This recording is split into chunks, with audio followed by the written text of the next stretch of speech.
আমাদের গৃহিণীদের প্রতিটা দিনই কিন্তু ব্যস্তময় একটা দিন দিয়েই শুরু হয়। তবে আজকের ভিডিওটা কিন্তু সকাল থেকে শুরু করিনি। আসসালামু আলাইকুম, welcome to my channel Sharmin Sultana. কেমন আছেন সবাই? কাছে দূরে যে যেখান থেকে আমার আজকের এই ভিডিওটি দেখা শুরু করেছেন, আশা করছি আল্লাহর অশেষ রহমতে আপনারা সবাই অনেক বেশি ভালো আছেন। আমিও আলহামদুলিল্লাহ ভালো আছি। চলে আসলাম নতুন দিনের আরও একটি নতুন ব্লগ নিয়ে। আশা করছি আমার আজকের ব্লগটি আপনাদের কাছে ভালো লাগবে। তো ওই যে প্রথমেই বললাম যে কর্মব্যস্ত আর কি, প্রতিটা দিনই কিন্তু আমাদের ব্যস্তময় কাটে। তো আজকেও সেই কর্মব্যস্তময় একটা দিন দিয়েই কিন্তু শুরু করেছি। তবে আজকে সকালে নাস্তা দিয়ে ভিডিওটা শুরু করিনি। আসলে আজকে সকালে ওইভাবে কোনো নাস্তা করা হয়নি আর কি, বানানো হয়নি। তবে মোটামুটি করেছিলাম। তো যাই হোক, নাস্তা তো করে নিয়েছি। আর এই যে ব্লগটা আপনারা দেখছেন, এটা হলো দুপুর থেকে শুরু করেছি। তো আজকে যেহেতু মাছ রান্না করব আর হলো গিয়ে একটা সবজি রান্না করব, তো প্রথমে ফ্রিজ থেকে মাছটা ভিজিয়ে তারপর কিন্তু আর কি আমি ভিজিয়ে দিয়েছি ফ্রিজ থেকে মাছটা বের করে।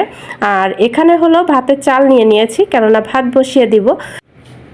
আর আমি কিন্তু বেশিরভাগটা রাইস কুকারে ভাত রান্না করি, তবে চুলাতেও আমি ভাত রান্না করি, কেননা আমার কাছে চুলাতে রাইস কুকারেতে আর কি কুকারে দুইটাই রান্না করতে ভালো লাগে। তো যাই হোক, আজকে রান্নাটা রাইস কুকারেই বসিয়ে দিব। তো চালগুলো আমি খুব ভালোভাবে ক্লিন করে নিলাম।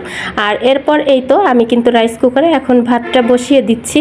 আসলে দেখুন, আমরা গৃহিণীরা সকালটা শুরু হয় কিন্তু আমাদের একদম ব্যস্তময় একটা সকাল নিয়ে আর কি। প্রতিটা দিনই কিন্তু আমাদের ব্যস্তভাবে কাটে, কেননা আসলে আমরা কিন্তু কখনো ওইভাবে বসে থাকতে পারি না। তারপরেও অনেকেই মনে করে যে আসলে, অনেকে বলতে হাজবেন্ডও কিন্তু এটাই ভাবে, অনেক সময় বলেও বসে যে সারাদিন ঘরে বসে কি করো।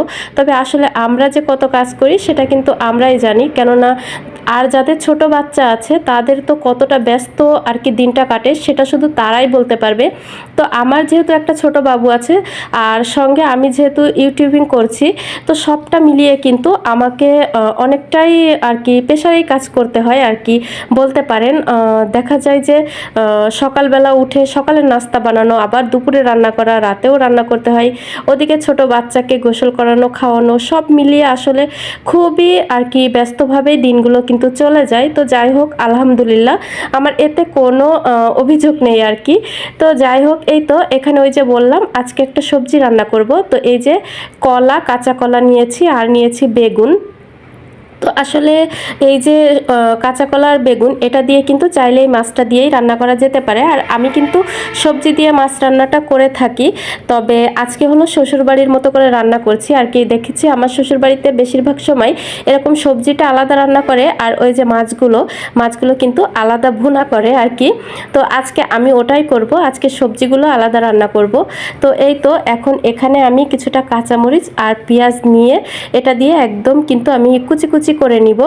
আর এই কারণে না খুব বেশি আর কি আমার কিন্তু পেঁয়াজ কাটতে গেলে প্রচুর চোখ জ্বালা পোড়া করে। তো যাই হোক, এভাবে আমি এটা আনার পর থেকে আমার আর ওরকম সমস্যাটা হচ্ছে না। আর আপনারা কিন্তু আমার ভয়েসে আসলে নয়েজ পেতে পারেন, কেননা আমার যেহেতু রোডের পাশে বাসা, যার কারণে নয়েজ পাবেন। তো প্লিজ সবাই কিন্তু একটু ক্ষমা সুন্দর দৃষ্টিতে দেখবেন। আর এদিকে আমি পেঁয়াজ আর কাঁচামরিচটা তো কুচি কুচি করে নিয়েছি, আর তারপর কিন্তু আমি এখানে সবজিটাও বসিয়ে দিচ্ছি। তো সব ধরনের মশলাপাতি দিয়ে আমি আর কি মশলাটা কষিয়ে নিয়েছি। তো পুরোটা আর আপনাদের সঙ্গে শেয়ার করলাম না, আসলে ওইভাবে শেয়ার করতে গেলে ভিডিওটা অনেক বেশি বড় হয়ে যায়। আর আপনারা আসলে ফুল ওয়াচ করবেন কিনা এটাও জানি না। তো প্লিজ আপনারা কিন্তু সবাই আমার পাশে থাকবেন। তো এই তো মশলা কষিয়ে সবজিগুলো দিয়ে আমি কিন্তু খুব ভালোভাবে কষিয়ে নিয়েছি। আর এই যে এখন দিয়ে দিলাম ঝোলের পানি। এখানে আসলে মাছের মাথা বা মানে ভেঙে দিলেও কিন্তু এই তরকারিটা খুবই ভালো লাগে। তবে আজকে আমি অন্য কোনো কিছুই দিচ্ছি না। ফ্রিজে কিন্তু চিংড়ি মাছও ছিল, তারপরেও চিংড়ি মাছটাও দিচ্ছি না, কেননা এখন মনে হচ্ছিল বাছতে গেলে ওটা দেরি হয়ে যাবে।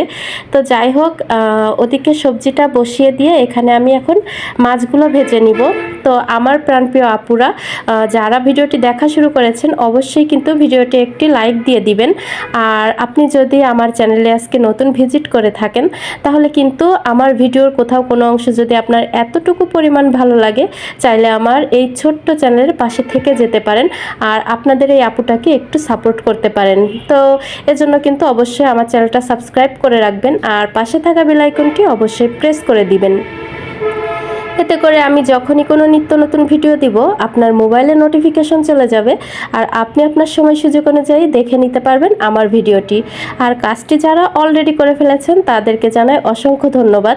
যেহেতু এটা আমার নতুন চ্যানেল, খুব বেশি সাবস্ক্রাইব আমার নেই, মাত্র শুরু করেছি, তো প্লিজ আপনারা কিন্তু আমাকে সাপোর্ট করবেন, আপনাদের এই ছোট বোনটার পাশে থাকবেন, একটু ভালোবাসা দিবেন। তো এই তো কথা বলতে বলতে মাছগুলো কিন্তু ভেজে নিয়েছি, আর ভেজে নিয়ে এখন এই যে মাছগুলো আমি বসিয়ে দিয়েছি।